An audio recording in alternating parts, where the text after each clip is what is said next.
Adik-adik susah macam mana pun Kita tolong masyarakat. jangan tak tolong. Seburuk-buruk adik-beradik di rahim yang sama. Dulu masa kecil kata awak, makan nasi sepinggan mak susah. Makan nasi putih dengan garam kata awak. Bila dah besar rezeki lebih, kenapa tak boleh tolong adik-beradik? Korang rasa happy ke? Korang rasa hebat ke? Tengok adik-beradik macam ni. Tak boleh ke kau ambil rezeki yang lebih ni, kau bagi dekat adik-beradik? Kau hidup, okey, bukan nak cakap kita ni hebat. Okey, pakai Alphard, pakai rumah beribu, duduk 3 tingkat. Kau tak boleh ke nak turun padang macam ni? Jangan tunggu nanti kaya dulu baru nak tolong. Bos Arki nak sihat dekat korang semua. Adik-beradik lebih penting dari segala-galanya.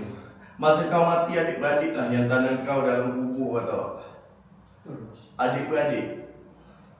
So yang mana berebut tanah tu bertobat kata awak. Bukan kita nak marah. Aku dari dulu lagi prinsip aku tak akan tamak, aku tak akan ambil harta orang tua walaupun 1 sen pun. Walaupun aku tak ada harta, aku rela mengemis daripada aku kaya harta orang tua kata awak. Ada duit datang, tolong turun macam ni walaupun sesibuk mana. Walaupun Bos Arki ada banyak site sekarang ni, ada lebih daripada 30 job. Tapi jangan stres, cari solusi dia, okey? So pandai kau urus, walaupun staff lari, kau kena pandai handle. Faham tak? So Bos Arki bukan marah, Bos Arki hanya meluahkan perasaan dekat sini. Sesiapa ada adik-beradik, tolong jaga. Seburuk-buruk adik-beradik, darah daging yang sama. Kesian orang tua bila mati. Tak ada apa yang perlu Bos Arki buka.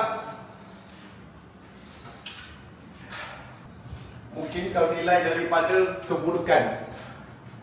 Tapi, okey, bila adik-beradik ni kau jangan tengok keburukan.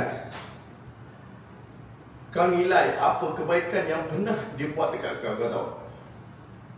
Apa yang pernah dia tolong kau masa kecil. Dia abaikan dia punya segala-galanya, dia abaikan. Dari segi kemewahan, dari segi kehidupan dia demi adik-adik, kau tahu? Pengorbanan dia dah terlalu banyak. Kau kena tengok dari situ. Kau jangan tengok silap dia daripada keburukan dia. Jangan pernah sekali, okey? Kau turun, kau tolong sendiri, okey? So, aku respect dekat brother-brother aku. Okay. Walaupun dia staff aku, dia memahami. Walaupun aku dah kehilangan staff, semalam 5 orang lari, tapi kita tetap tenang. Yang mana masih ada dengan kita, kita hargai. Okay? So yang mana pekerja yang nak keluar daripada kerja, korang bagi tahu lah korang, okay? So itu saja dari Bapak.